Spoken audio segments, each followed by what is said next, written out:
नमस्कार, स्वराज एक्सप्रेस में आप सभी का स्वागत है। मैं हूं आपके साथ कविता पांडे और आज का हमारा मुद्दा है गीता पर महाभारत। जी हां, छत्तीसगढ़ में इंजीनियरिंग के छात्रों को अब धार्मिक ग्रंथ भी पढ़ाए जाएंगे। इसके लिए बकायदा पाठ्यक्रम में बदलाव किया जा रहा है। सरकार के इस फैसले पर सियासत भी शुरू हो गई है। कांग्रेस इसे धर्म और जाति के नाम पर हमेशा लोगों को लड़ाने की कोशिश करार दे रही है। शिक्षा पर हो रही सियासत पर ही आज हम चर्चा करेंगे, लेकिन इससे पहले एक रिपोर्ट देखेंगे। छत्तीसगढ़ में इंजीनियरिंग के छात्रों को अब धार्मिक ग्रंथ भगवत गीता का पाठ भी पढ़ाया जाएगा। इसके लिए बकायदा पाठ्यक्रम में बदलाव किया जा रहा है। नया पाठ्यक्रम अगले सत्र यानी 2025-26 से राज्य में लागू हो जाएगा। इंजीनियरिंग में प्राचीन गणित को शामिल किया गया है। इसमें आर्यभट्ट, बराहमिहिर और ब्रह्मगुप्त को पढ़ेंगे। फर्स्ट सेमेस्टर में foundation course of ancient Indian knowledge system के तहत इसे पढ़ाया जाएगा। दूसरे सेमेस्टर में Shrimad Bhagavad Gita manual of life and universe. इसी तरह तीसरे सेमेस्टर में Indian traditional knowledge science and practices के तहत एस्ट्रोनॉमी और एस्ट्रोलॉजी का चैप्टर होगा। सीएम विश्वदेव साय का कहना है कि नई शिक्षा नीति के तहत ये फैसला लिया गया है। वो इसे शिक्षा के साथ साथ संस्कार सिखाने वाली पहल बता रहे हैं। अब न्यू एजुकेशन पॉलिसी में ये सब है कि शिक्षा के साथ साथ संस्कार भी सिखाए जाएंगे और वो रोजगार परक भी होगा। ये सब नया एजुकेशन पॉलिसी में है। वहीं कांग्रेस इसे भाजपा का विभाजनकारी एजेंडा बताने में जुट गई है। कांग्रेस का कहना है कि अगर पाठ्यक्रम में भगवत गीता को शामिल किया जा रहा है तो सभी धर्म के धार्मिक ग्रंथ को शामिल करना चाहिए।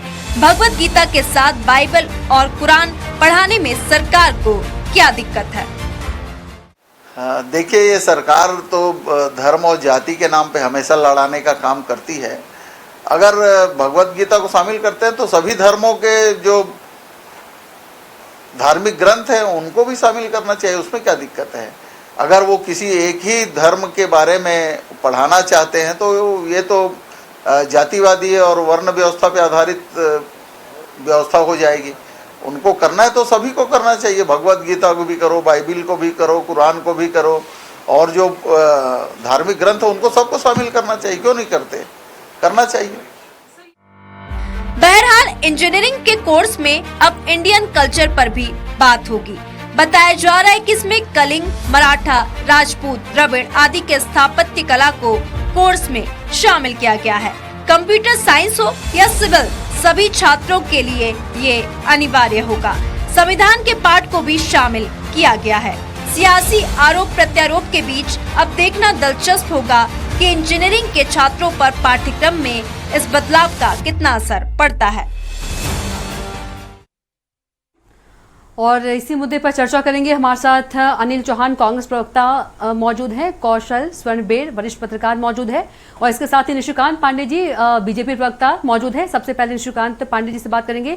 निशिकांत जी, कांग्रेस जो है सवाल उठा रही है। कांग्रेस का कहना है कि जो बाकी धर्म है उनके भी ग्रंथ पढ़ाया जाए, सिर्फ श्रीमद् भागवत गीता क्यों पढ़ाया जाए? जो बीजेपी है ये धर्म और जातिगत पर ही बात करती है। कई आरोप है कांग्रेस के। देखिए कविता जी, आपको और अनिल जी को और स्वर्णकार जी को संध्या जोहार। जिस प्रकार से कांग्रेस पार्टी एक नकारात्मकता के उसमें जहर में घुल गई है, उससे बाहर वो निकलना नहीं चाहती। श्रीमद् भगवत गीता का पाठ करना ये किसी मतलब सिर्फ भारतीय संस्कृति की नहीं, वैश्विक रूप से श्रीमद् भगवत गीता का जो वो पाठ है या पढ़ाई है या उसका जो शिक्षण का जो हमने निर्णय लिया है, उसमें अगर इनको कोई किंतु परंतु लगता है तो अलग विषय है। लेकिन पिछले 7 दशक से कम्युनिस्टों का इतिहास पढ़ा के भगत सिंह जी को आतंकवादी तक पढ़ा दिया गया। उसके बाद जाके वहां संसद में माफी भी मांग लिए। तो आपने जो पाठ्यक्रम तय किया और हमारा जो पाठ्यक्रम है, आप श्रीमद् भगवत गीता को अपने से अलग क्यों देखते हो? अगर आप वैश्विक रूप से देखेंगे तो वसुदेव कुटुंबकम का भाव लेकर सनातन संस्कृति को आगे बढ़ाने का काम अगर कोई करता है। और देखिए, एक चीज और मैं कहता हूँ, भगवत गीता में सब कुछ समाहित है। मतलब उसमें जाति पंथ इसका विषय नहीं है। लेकिन जब आप कुरान को कहते हैं कि कुरान पढ़ाइए या बाइबल पढ़ाइए, लेकिन कुरान की जब बात करते हैं तो कुरान स्पेसिफिक मुसलमानों के लिए है, बाइबल की जब बात करते हैं तो स्पेसिफिक क्रिश्चियन के लिए है। लेकिन भगवत गीता के बारे में आप ऐसा नहीं कर सकते, क्योंकि जब भगवत गीता का निर्माण हुआ उस समय न ये पंथ थे न मजहब थे। तो जब इसकी वैश्विक स्वीकृति है उसके बाद भी कांग्रेस पार्टी को इसमें हिंदू मुस्लिम करना है, ये इनके नील मानसिकता का एक घोतक है। ये बहुत अच्छी मतलब निर्णय है और इसका स्वागत करना चाहिए। इससे हमारे नए पीढ़ी में दुर्भाग्य है कि हम जब छात्र थे तो हमको इसका मतलब पाठ्यक्रम में सम्मिलित नहीं मिला।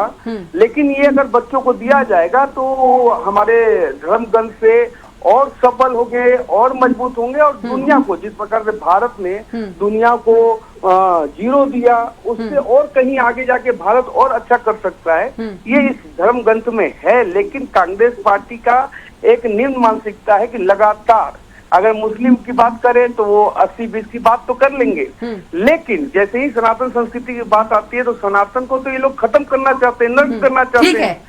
तो उस बात को वसुधैव कुटुंबकम के भाव को अगर लेके हम चल रहे हैं तो उसमें क्या समस्या? ठीक है, अनिल चौहान जी भी जुड़ गए हमारे साथ। निशिकांत जी, अनिल चौहान जी बहुत स्वागत है आपका चर्चा में। चौहान साहब आवाज पहुंच पा रही है आप तक?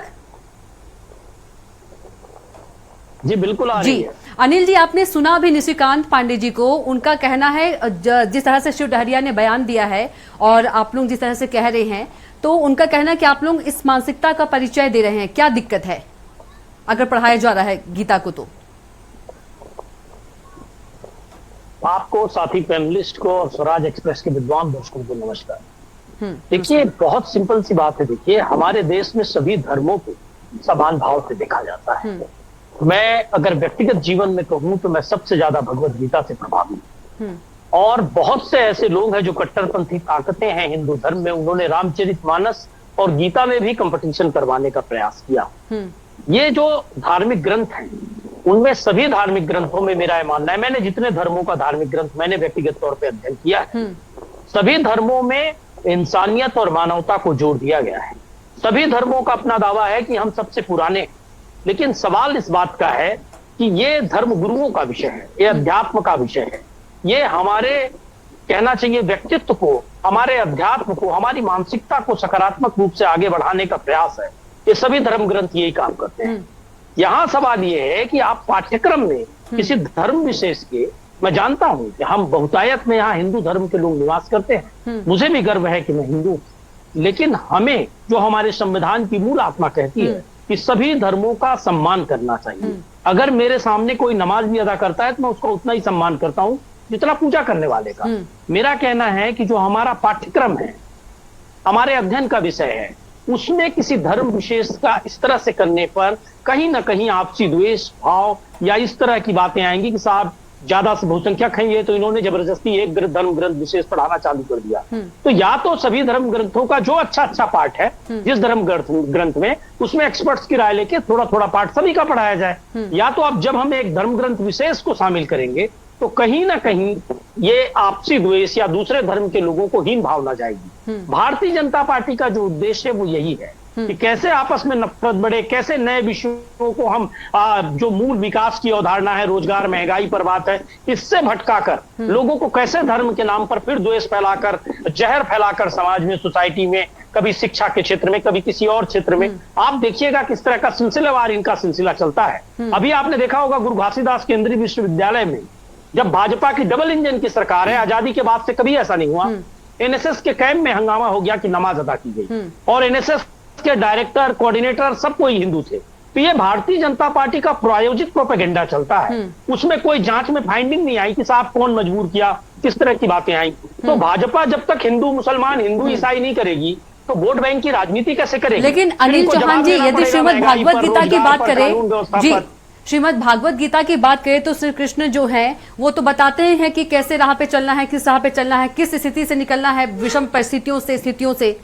तो जो स्टूडेंट्स हैं उनको तो राह मिलेगी ना, अच्छी राह मिलेगी,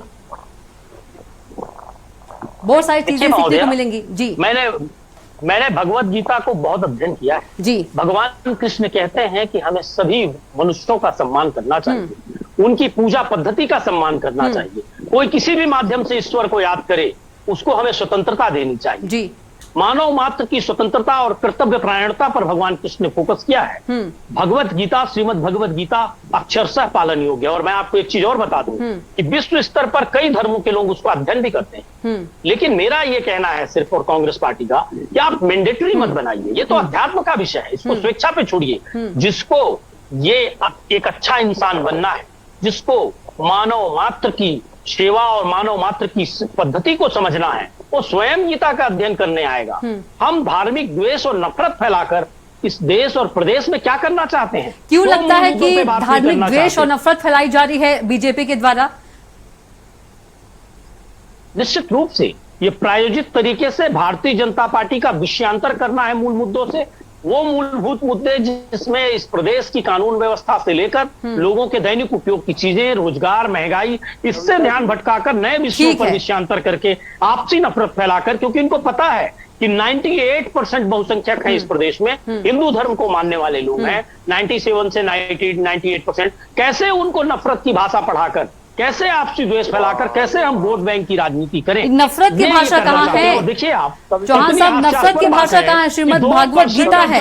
में कहते हैं कि कांग्रेस अल्पसंख्यकों की राजनीति, श्रीमद् भागवत गीता है। कृष्ण जी संदेश देते हैं, कई संदेश देते हैं कि कैसे कहाँ से निकलना है, कैसे जीवन जीना है।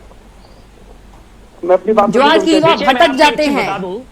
सभी धर्म ग्रंथों की मूल अवधारणा प्रेम है जी, मानवता है। वो मैं आपकी बात मान रही हूँ कि जो आप कह रहे हैं कि सभी धर्मों का सम्मान होना चाहिए, लेकिन ये तो मत बोलिए ना कि नफरत फैलाने वाली बात। हम श्रीमद् भागवत गीता की बात कर रहे हैं। फैलाने का आरोप भारतीय जनता पार्टी पर लगा रहा हूं महोदय, आप मेरे लेकिन हमारा मुद्दा क्या? हमारा मुद्दा तो श्रीमद् भागवत गीता है ना। मुद्दा हमारा श्रीमद् भागवत गीता है। श्रीमद् भागवत गीता का पाठ पढ़ाया जा रहा है। माध्यम से आपसी द्वेष और नफरत फैलाना चाहती है जो धर्म ग्रंथ मानव मात्र के कल्याण। ठीक है, कौशल स्वर्णबेर जी हमारे साथ जुड़े हैं, वरिष्ठ पत्रकार। निशिकांत पांडे जी आऊंगे आपके पास, वरिष्ठ पत्रकार के पास चलेंगे। कौशल जी, क्या लगता है कि जो नई शिक्षा नीति के तहत जो इंजीनियरिंग कॉलेज में गीता का पाठ पढ़ाया जाएगा, किस तरह से देखे? क्योंकि कांग्रेस जो है लगातार आरोप लगा रही कि धर्म की राजनीति बीजेपी करती है और करती आ रही है। कौशल जी,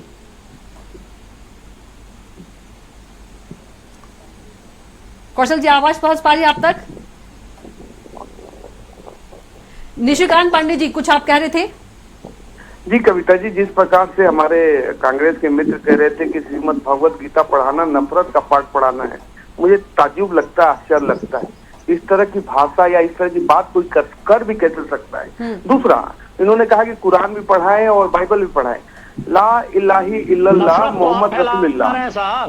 गीता नफरत फैलाती है ऐसा मैंने नहीं कहा। मैं आपके मेरे किसी भी शब्द को मोड़कर मत बताइए। अरे मैं आपके बीच में नहीं बोला। श्रीमद् भगवत गीता मैं आपके बीच में नहीं बोला के लिए है, जिसका भी इस्तेमाल। चौहान साहब सुन लीजिए, चौहान साहब सुन लीजिए, चौहान साहब सुन लीजिए। ईश्वर के प्रकोप से डरना चाहिए। सुनना भी सीखो। चौहान साहब सुन लीजिए, सुनना भी सीखो। ठीक है, ठीक है निशिकांत जी, ठीक है निशिकांत जी सुन रहे हैं। कविता जी जी आऊंगे, चौहान साहब आऊंगे, आपके पास में आऊंगी। न करें, अपनी बात ये करें। तरीका देखिए देखिए, आप आपस में मत लड़िए, मैं यहाँ पर मौजूद हूँ, आपस में मत लड़िए, मैं मौजूद यहाँ पर। जी पांडे जी, निशिकांत पांडे जी। जी मैं ये कह रहा था कि अनिल जी ने कहा कि बाइबल भी पढ़ाइए, कुरान भी पढ़ाइए। तो ला इलाही इल्लल्लाह मोहम्मद रसूलुल्लाह, मतलब रसूल के अलावा धरती पे पूजने लायक कोई नहीं है। सुन लीजिए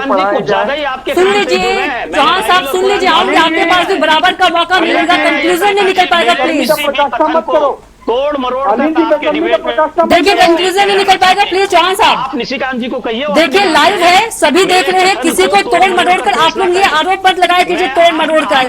जब कुछ नहीं मिलता है तो तोड़ मरोड़ कर आप लोग बोल देते हैं। पर मेरी बातों का सम्मान होना जी बिल्कुल बिल्कुल, आपका भी सम्मान है, आपका भी सम्मान है, सभी पार्टी का सम्मान है, आपकी बातों का भी सम्मान है। जी निशिकांत जी प्लीज, निशिकांत जी, चौहान साहब सुन लीजिए प्लीज, रिक्वेस्ट है। जी निशिकांत जी, बोला था कुरान में और जो ये लोग प्रेयर करते हैं उसमें लिखा है कि अल्लाह के अलावा कोई नहीं होता, तो ये पढ़ाया जाए, या काफिर जहाँ भी दिखे उनको मारा जाए, ये पढ़ाया जाए, या धर्म परिवर्तन करना सिखाया जाए। जल्दी से इसका मैं आंसर लूंगी। अनिल चौहान साहब, ये 3 सवाल का जवाब दे दीजिए। निशिकांत जी चुप हो जाइए, निशिकांत जी प्लीज रुक जाइए अभी। मैं ये सनात मानव संजाम है, आपको भगवत गीता से परिणाम भगवत गीता वैश्विक रूप से स्वीकार है सभी को, दुनिया पाखंड उससे बंद राह करिए लेती है। निशिकांत जी, विज्ञान जो मानव विज्ञान मात्र से ज्ञान प्रेम नहीं देने का करता, काम धर्म के नाम पर ठीक है कौशल जी, ठीक है रुक जाइए आप दोनों, कौशल जी उसके मुंह से ठीक है पाखंड शोभा नहीं पांडे, देती। ठीक है अनिल चौहान जी आपके आऊंगी आपके मुंह से पास, क्या शोभा देता है? आऊंगी आप दोनों के पास। कौशल स्वर्णिमेल जी क्या कुछ कहेंगे आप? श्रीमद भागवत गीता का जो पाठ है इंजीनियरिंग कॉलेज में पढ़ाया जाएगा, किस तरह से देखते हैं? कांग्रेस लगातार आरोप लगा रही है धर्म की राजनीति का। कौशल स्वर्णिमेल जी पाठ्यक्रम में शामिल किया जाए, ठीक बात है, लेकिन मुझे ऐसा लगता है कि जो पाठ्यक्रम, जो उच्च शिक्षा के जो पाठ्यक्रम आप भी देखेंगे इंजीनियरिंग में, तो पिछले कई साल पुराने सब्जेक्ट पढ़ाए जा रहे हैं, क्या उस पर फोकस नहीं किया जाना चाहिए? मैं इसका विरोध नहीं कर रहा हूँ कि इसमें गीता को शामिल किया जाए, निश्चित तौर पर शामिल किया जाना चाहिए, धर्म की बातें बताई जानी चाहिए, बच्चों को पढ़ाया जाना चाहिए कि हमारे, उसके साथ साथ ये भी ध्यान देना चाहिए। आप देखेंगे अभी इंजीनियरिंग का पाठ्यक्रम उठा के देख लीजिए, कई साल पुराने पाठ्यक्रम को पढ़ाया जा रहा है, क्या इसमें परिवर्तन करने की आवश्यकता नहीं है? क्या जो बच्चे पढ़ने इंजीनियरिंग पढ़ने जा रहे हैं, क्या उसको एआई टेक्नोलॉजी के बारे में जानकारी की आवश्यकता नहीं है? क्या उनको नई तकनीक के बारे में जानकारी? और तो सरकारी जो इंजीनियरिंग कॉलेज, आप उनका पाठ्यक्रम देख लीजिए, पिछले कई साल से उसको चेंज नहीं किया गया। क्या इस पर बात नहीं होनी चाहिए, बजाय इसके कि गीता को शामिल किया जाए या नहीं किया जाए? मुझे ऐसा लगता है कि सरकारी सिस्टम यही व्यवस्था जो है इसको दुरुस्त करने की आवश्यकता है कि सिस्टम में जो चीजें चल रही है उसको पहले अच्छा कीजिए। ठीक है, उसको तो दुरुस्त किया जाएगा, ये तो एक मुद्दा है ही, लेकिन हमारा मेन जो मूल मुद्दा है स्वर्णिमेल जी कि क्या सही किया गया है, क्योंकि जो कांग्रेस आरोप लगा रही है ये मुद्दा है हमारा कि सभी धर्मों को पढ़ाना चाहिए, सभी ग्रंथों को पढ़ाना चाहिए, या किसी भी ग्रंथ का इंटरप्ट नहीं होना चाहिए उसमें।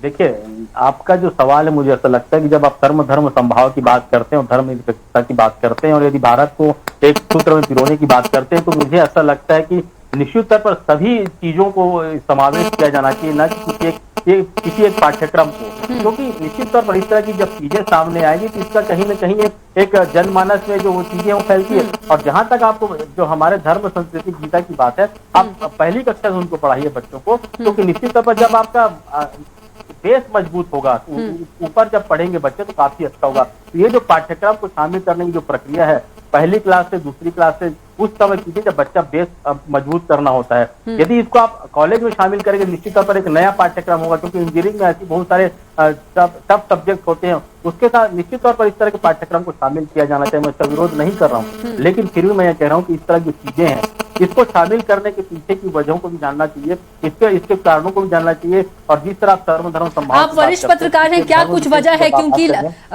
कौशल जी, क्योंकि कांग्रेस तो लगातार बीजेपी पर धर्म की राजनीतिक आरोप लगाती है, अभी भी लगा रही है, क्या वजह हो सकता है?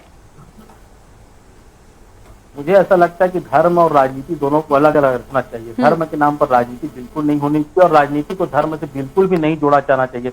दोनों अलग अलग चीजें और दोनों को अलग अलग रास्तों पर चलने के लिए छोड़ देना चाहिए। यदि आप धर्म में राजनीति घुसाएंगे तो निश्चित तौर पर वैमनस्यता बढ़ेगी और ये वैमनस्यता भारत देश के विकास में कहीं से बाधक साबित होगी। लेकिन यहाँ तो शिक्षा में धर्म है ना। कौशल जी एक लाइन में जवाब दीजिएगा, निशिकांत जी के पास जाऊंगी, फिर आऊंगी आपके पास। मैं वही कह रहा हूँ, इससे वही चीजें कह रहा हूँ कि जो इंजीनियरिंग का जो पाठ्यक्रम है, ऐसी बहुत टिपिकल पाठ्यक्रम है, यदि एक सब्जेक्ट इसमें जोड़ा जाता है तो इसमें कहीं पर भी किसी प्रकार का विरोध नहीं होना चाहिए। क्योंकि आप गीता में देखेंगे मैनेजमेंट की बातें बताई गई है, तो इसको भी यही मैं अनिल जी आपको समझाने की कोशिश कर रही थी कि मैनेजमेंट की बातें समझाई गई है। जी निशिकांत जी। जो कौशल सोनकार जी ने कहा, स्वर्णिमेल जी ने कहा, बिल्कुल सही कहा कि इसको और मतलब ग्राउंड जीरो से इसकी पढ़ाई शुरू करनी चाहिए। क्योंकि जब संस्कृत की पढ़ाई हम कराते हैं बच्चों को, साथ साथ अगर गीता रामायण की पढ़ाई कराएं तो बच्चों में एक अलग ऊर्जा का संचार होगा। विज्ञान को ज्ञान देने वाली हमारे धर्म ग्रंथ जो हैं उसका कोई मतलब सानी नहीं है, कहीं पे भी उसका कोई किसी से कंपेयर नहीं किया जा सकता।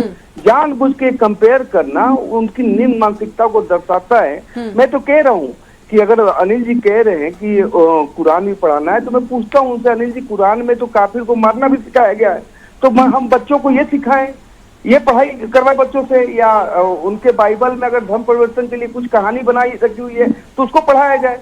ये जो भगवत गीता है ये सबसे ऊपर है और तब बना है जब कोई धर्म और पंथ और मजहब नहीं था। आज भी आपको इस बात का दिक्कत है। मैं तो आपसे एक सवाल पूछता हूँ अनिल जी कि क्या न्यायालय में आप गीता पे हाथ रख के कसम नहीं खिलवाते? उसको पवित्र मानते हैं ना, कुछ तो लॉजिक रहा होगा आपका भी कि आप उस पर कदम खिलवाते थे आपके जमाने से। क्या लॉजिक है ये, मुझे आप बताएंगे क्या? ठीक है। देखिए विषय ये है कि जो सर्व व्यापी स्वीकार है लोगों को, उसको पढ़ाने में भी तकलीफ है। चलिए मैं आपसे एक बात कहता हूँ कि अगर हमारे मित्र को नहीं पढ़ना है तो आप पे आपके कनपट्टी और बंदूक रख के तो नहीं पढ़ाया जा रहा है। ठीक है, ठीक है, निशिकांत जी। अनिल चौहान जी क्या कहा कि मैं कई बार पढ़ा हूँ श्रीमद भगवत। अनिल चौहान जी क्या कुछ कहेंगे? पढ़ा है क्योंकि अनिल चौहान जी ने स्टार्टिंग में कहा था कि उन्होंने पूरे भागवत श्रीमद भागवत गीता को पढ़ा है। जी 10 सेकंड लूंगा बस। जी टाइम की कमी है। 10 सेकंड बाद जी अनिल जी से एक सवाल है कि आपने कहा कई बार कि हमने पढ़ा है श्रीमद भगवत गीता, उसके बाद भी इस प्रकार का तुलना अगर आप किसी और ग्रंथ से करते हैं तो ये आपकी मानसिकता है। ठीक है चौहान साहब, आपकी आवाज जी। तो ये उन होना चाहिए जो मानव मात्र के प्रेम में बाधक है। ये हर धर्म ग्रंथ का मूल सार है। ये किसी भी पर्टिकुलर धर्म ग्रंथ की बात नहीं कर रहा हूं। आप किसी भी धर्म ग्रंथ को उठा लीजिए, सब में कहा गया है कि ऐसे अधर्मी जो मानव मात्र को आपस में प्रेम नहीं करने देते, सामंजस्य बिगाड़ते हैं, मानव मात्र के दुश्मन हैं, हिंसा के प्रचारक हैं, उनका अंत होना चाहिए। अब चयन यहाँ ये करना है कि कौन कौन से धार्मिक ग्रंथों में कौन सी बातें अच्छी हैं। बहुत से धर्म ग्रंथों में बहुत सी बातें अच्छी हैं। सवाल इसका है कि राजनीति का धर्म होना चाहिए या धर्म की राजनीति। और जिस तरह से नफरत फैलाकर भारतीय जनता पार्टी मूल मुद्दों से लोगों को भटकाने का काम करती है, वो बहुत निश्चित रूप से निंदनीय है। लेकिन अनिल चौहान जी अगर इसे अनिल चौहान जी अगर श्रीमद भागवत गीता को मात्र का प्रेम में विश्वास रखते हैं। अनिल चौहान जी अगर श्रीमद भागवत गीता को यदि हम लोग धर्म से नहीं जोड़ते हैं तो अगर आपने पढ़ा है तो निष्कर्ष तो यही निकलता है कि कृष्ण भगवान जी हमें बताते हैं कि हमको कैसे जीवन की राह में निकलना है, कैसे हमें युद्ध से निकलना है। बहुत सारी चीजें हैं उसमें, जीवन की जीने की राह बताते हैं। मैंने पहले भी आपको कहा कि आप किसी भी धर्म ग्रंथ को उठाकर देख लीजिए, आपको लगभग सभी धर्म ग्रंथों का यही सार मिलेगा। कोई भी धर्म ग्रंथ, जैसा निशिकांत जी दावा कर रहे हैं, हिंसा पर विश्वास नहीं करता। मैंने जितने धर्म ग्रंथों को पढ़ा है, देखिए मैं तो हिंदू धर्म ग्रंथ को स्वाभाविक ज्यादा पढ़ूंगा, लेकिन दूसरे धर्म ग्रंथों में मैंने भी देखा है कि हिंसा का कोई स्थान नहीं है। निशिकांत जी कौन सा धर्म ग्रंथ पढ़ते हैं मुझे नहीं मालूम, कुरान पर वो क्या टिप्पणी करते हैं, गीता पर क्या टिप्पणी करते हैं, मैं तो सभी धर्मों का सम्मान करता हूं। ग्रंथ पर टिप्पणी की बात मत कीजिए आप लोग कि कोई भी धर्म किसी भी हिंसा को बढ़ावा देना पसंद नहीं करता। अब सवाल इस बात का है कि किस धर्म से अगर लेना है तो सभी धर्मों से जो अच्छी बातें ली जा सकती है, लेकिन यहां धार्मिक उन्माद फैलाकर शिक्षा के नाम पर कौन सी राजनीति की रोटी सेकने का प्रयास हो रहा है, यह महत्वपूर्ण है। हम सबके व्यक्तित्व का विकास, मैंने गीता से बहुत सारी प्रेरणा ली है, वो जब भी मैं भटक जाता हूं तो भगवान कृष्ण के शरण में जाता हूं। लेकिन सवाल इस बात का है कि जो आस्था नहीं रखते उनको जबरदस्ती हमारे देश में इस तरह की शिक्षा देने का प्रयास नहीं किया जाना चाहिए। भगवान श्री के श्रीमुख से निकली गीता है, इसी तरह दूसरे भी धर्म ग्रंथों में कई बातें अच्छी हैं। ठीक है, लेकिन उस बात पर लड़ाई कराना, द्वेष फैलाना, उस बात पर नफरत की राजनीति करना, दूसरे धर्म ग्रंथों का अपमान करना, ये कहीं से हिंदुस्तान की ना संस्कृति है ना हमारे मानव मात्र की। कौशल जी क्या कुछ कहेंगे आप? लास्ट कमेंट सकारात्मक सोच जी। कौशल जी को धर्म ग्रंथ की बजाय उसमें जो मैनेजमेंट, उसमें जो सार, उसमें जो चीजें हैं जिससे जीवन को सरल बनाया जा सकता है, उसको सिर्फ हिंदू धर्म ग्रंथ से ना जोड़कर उसमें जो मैनेजमेंट की जो बातें हैं उसको लेकर यदि आप चलेंगे, मुझे लगता है कि इस तरह की किसी प्रकार की विवाद की स्थिति पैदा नहीं होगी, क्योंकि उसमें बहुत सारी ऐसी चीजें हैं जो हर किसी व्यक्ति के जीवन को आगे बढ़ाने के लिए, मैनेजमेंट में काम करने के लिए और सकारात्मक पहल करने के लिए सीख देती है। और मुझे लगता है कि उसको संचार करना चाहिए, उसको सुधार करना चाहिए, तो इस तरह इसमें किसी प्रकार की विवाद की स्थिति नहीं होगी। ठीक है कौशल जी। निशिकांत पांडे जी कम शब्दों में जल्दी से लास्ट कमेंट आप दे दीजिए। श्रीमद भगवत गीता पढ़ाना एक अच्छी पहल है और इससे किसी को नफरत दिखाओ हो, किसी को जहर दिखाओ, अलग विषय है। ये प्योर रूप से अमृत है और हमारे नई पीढ़ी को ये मार्गदर्शन करता रहेगा, युगों युगों से करता आ रहा है, युगों युगों तक करता रहेगा। जिसके पेट में दर्द हो रहा है दर्द होता रहे। हमारी मंशा स्पष्ट है कि हमारे जो धर्म ग्रंथ है, जो विज्ञान को ज्ञान देने वाला हमारा धर्म ग्रंथ है, उसको चुनौती कौन दे सकता है? संभावना ही नहीं है। ये अच्छी पहल है, इसका स्वागत होना चाहिए। ठीक है, आप तीनों का बहुत ही धन्यवाद चर्चा में शामिल होने के लिए। निशिकांत पांडे जी आपका भी, और अनिल चौहान जी आपका भी, और कौशल स्वर्णवेद जी आपका भी।